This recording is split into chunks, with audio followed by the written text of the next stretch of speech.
prononça toutes ces paroles en disant: Je suis l'Éternel ton Dieu qui t'ai fait sortir du pays d'Égypte, de la maison de servitude. Tu n'auras pas d'autre Dieu devant ma face. Tu ne te feras pas de statue ni de représentation quelconque de ce qui est en haut dans le ciel, de ce qui est en bas sur la terre et de ce qui est dans les eaux plus bas que la terre. Tu ne te prosterneras pas devant elles et tu ne leur rendras pas de culte. Car moi, l'Éternel ton Dieu, je suis un Dieu jaloux qui punit la faute des pères sur les fils jusqu'à la 3e et la 4e génération de ceux qui me haïssent, et qui usent de bienveillance jusqu'à 1000 générations envers ceux qui m'aiment et qui gardent mes commandements. Tu ne prendras pas le nom de l'Éternel ton Dieu en vain, car l'Éternel ne tiendra pas innocent celui qui prendra son nom en vain. Souviens-toi du jour du sabbat pour le sanctifier. Tu travailleras 6 jours et tu feras tout ton ouvrage. Mais le 7e jour est le jour de l'Éternel ton Dieu. Tu ne feras aucun ouvrage, ni toi, ni ton fils, ni ta fille, ni ton serviteur, ni ta servante, ni ton bétail, ni l'étranger qui réside chez toi. Car en 6 jours, l'Éternel a fait le ciel, la terre, la mer et tout ce qui s'y trouve, et il s'est reposé le 7e jour. C'est pourquoi l'Éternel a béni le jour du repos, du sabbat, et l'a sanctifié. Honore ton père et ta mère, afin que tes jours se prolongent sur la terre que l'Éternel ton Dieu te donne. Tu ne commettras pas de meurtre, tu ne commettras pas d'adultère, tu ne commettras pas de vol, tu ne porteras pas de faux témoignages contre ton prochain, tu ne convoiteras pas la maison de ton prochain, tu ne convoiteras pas la femme de ton prochain, ni son serviteur, ni sa servante, ni son bœuf, ni son âne, ni rien qui soit à ton prochain. Nous allons ensuite lire dans Proverbe 18, 20 à 21. Je lis. C'est du fruit de sa bouche que l'homme rassasie son ventre. C'est du produit de ses lèvres qu'il se rassasie. La mort est à la vie, et la vie sont au pouvoir de la langue. Celui qui l'aime en mangera les fruits. Je vous invite, au nom du Père, du Fils et du Saint-Esprit, je vous invite à une prière. Prions. Au nom du Père, du Fils et du Saint-Esprit. Dieu Tout-Puissant, Éternel des armées. Seigneur, nous t'appelons en ce lieu pour que tu nous parles, Seigneur. Parle, Seigneur. Mets tes paroles dans nos cœurs afin que nous les appliquions, Seigneur. Au nom du Père, du Fils et du Saint-Esprit. Amen. Amen. Nous avons commencé par lire l'Exode. Nous savons tous en quoi l'Exode s'agit-il ou en quoi ça concerne.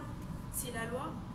Nous savons que Dieu est un Dieu saint et donc il nous a donné cette loi pour que nous marchions de manière agréable devant sa face et non seulement vis-à-vis de nos frères et sœurs. La loi, nous savons tous comment elle est établie. Dieu a donné sa loi non seulement pour que nous le respections lui, mais pour que nous nous respectons nous-mêmes, frères et sœurs. Et je ne vais pas trop insister sur l'exode vu qu'il y a eu la prédication avant. Je vais plutôt passer rapidement au verset de Proverbe que nous venons de lire. Ce verset, je l'aime beaucoup parce que ça montre à quel point Dieu a placé un pouvoir dans nos paroles. Et des fois, on a tendance à négliger nos paroles. On peut sortir des paroles comme ça, mais on se dit, ah non, ça n'a aucun effet. Mais la parole a un effet. Et si vous voyez bien dans Corinthiens, là où on parle des armes du chrétien, la seule arme qu'on nous a donnée, c'est l'épée. Et l'épée, c'est la parole. C'est la seule arme qu'on nous a donnée. On nous a donné le casque du salut, le bouclier de la foi, les chaussures du zèle de l'évangile. Mais la seule arme qu'on nous a donnée, c'est la parole. Ça veut dire que Dieu a mis quelque chose dans notre parole, dans la parole. Il y a comme une énergie dans la parole. Je prends un exemple. Les gens qui sont maléfiques, soi-disant les sorciers, ceux qui veulent nous faire du mal, ils utilisent la parole pour nous nuire. Quand ils nous maudissent, ou parce que maudire, c'est mal dire. Donc, quand ils maudissent, ils utilisent la parole et cette parole se transforme en énergie. Elle a un effet sur nous. Je vais prendre un petit exemple. Il y a dans Nombre, il y a un chef, un roi qui s'appelait Balak. Il est en train de regarder les enfants d'Israël qui campaient dans les tentes et il était jaloux de ce que les enfants d'Israël avaient fait grâce au Dieu Tout-Puissant. Ils avaient fait aux Amoréens et il a cherché un un mec, pour venir, il s'appelait Balaam, il dit donc Balak, le roi dit à Balaam, s'il te plaît, maudis-moi ce peuple. Balaam lui dit, mais je ne peux pas maudire ce que Dieu a déjà béni, je ne peux pas les maudire. Non, mais maudis-les, ils sont trop forts, leur Dieu est trop fort, maudis-les. S'il te plaît, il dit, construis un autel et donne un sacrifice à leur Dieu, je ne sais pas qui, mais maudis-les. Ça veut dire que prononce des paroles mauvaises contre ce peuple. Parce que pour lui, il croyait qu'au moins ces paroles auront un effet et comme ça, les enfants d'Israël pouvaient tomber. Mais ils ne peuvent pas parce que Dieu avait déjà béni le peuple Israël. Dieu les avait déjà bénis et Dieu campait avec eux. Donc même s'ils tentaient quoi que ce soit comme un autel maléfique, ça ne pouvait pas marcher. Donc on voit bien que les gens maléfiques dans ce monde spirituel, ils utilisent la parole aussi pour nous avoir. Maintenant nous-mêmes, qu'est-ce que nous disons à notre sujet? Est-ce que les paroles que nous prononçons sur nous-mêmes, est-ce qu'elles sont négatives ou positives? Parce que la parole, elle a vraiment un effet. Je prends un petit exemple. Il y a un monsieur, il s'appelle Dr Amoto, et il a fait une expérience avec des cristaux. Il a pris des cristaux qu'il a fait congeler, et pour chaque cristaux, il a donné un nom. Par exemple, celui-là, il donne happiness, joie, l'autre, il donne amour.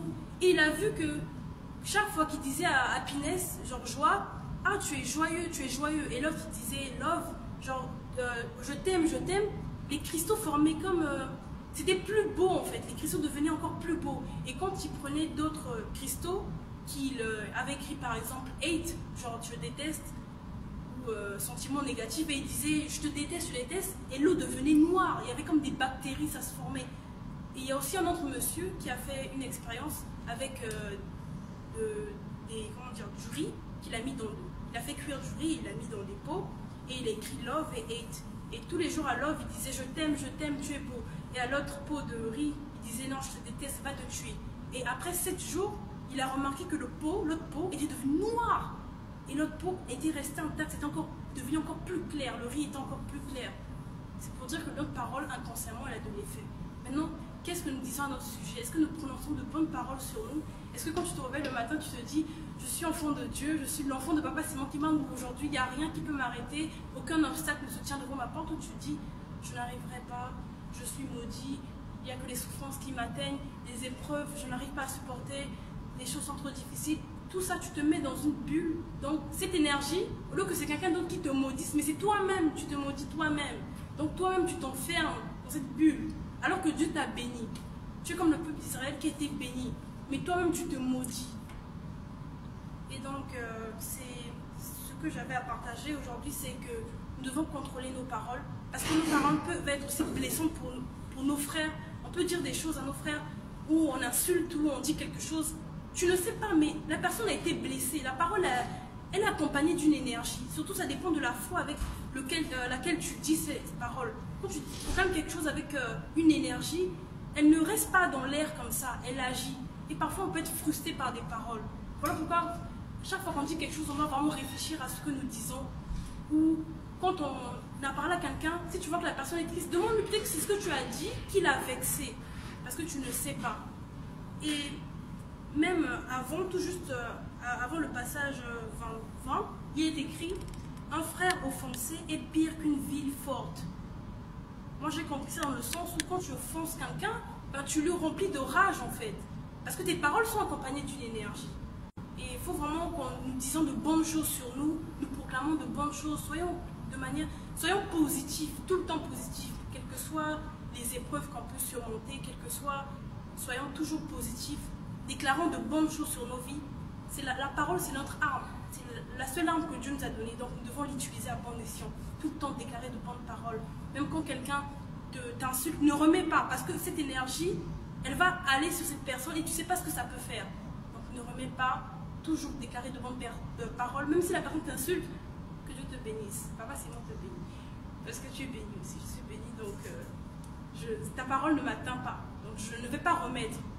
Donc aussi au sujet de Balak et Balaam, donc vu qu'ils n'avaient pas pu maudire le peuple d'Israël, les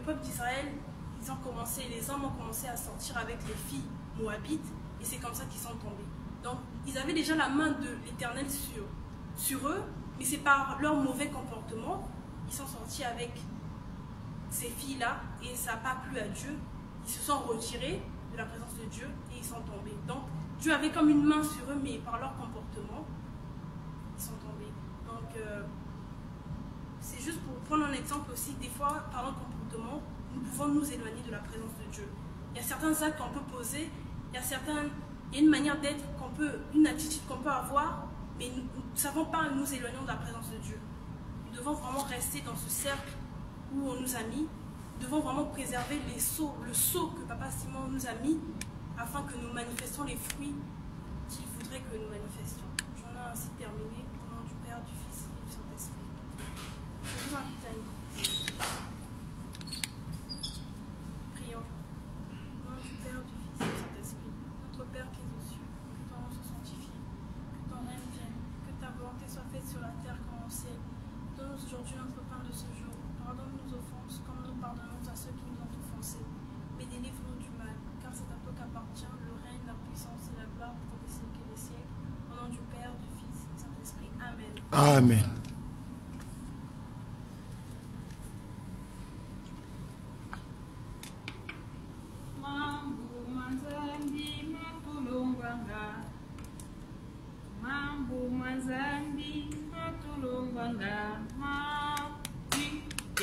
Mambu manzambi matulongwanga maluvuluzu kwa yetwa otsono tombega satana tuvitisange tu umwanzambi kutu yetivwezoka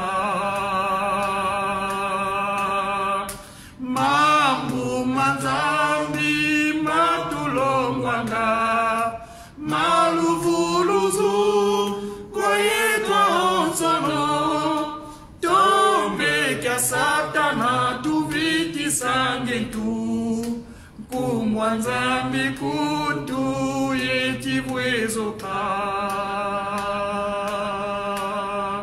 ngemukwikizi okesange temu zola kwanzambi songa kwa babo uisomanga vongeilanga Yesu ye watangilinwa kwa babo nsono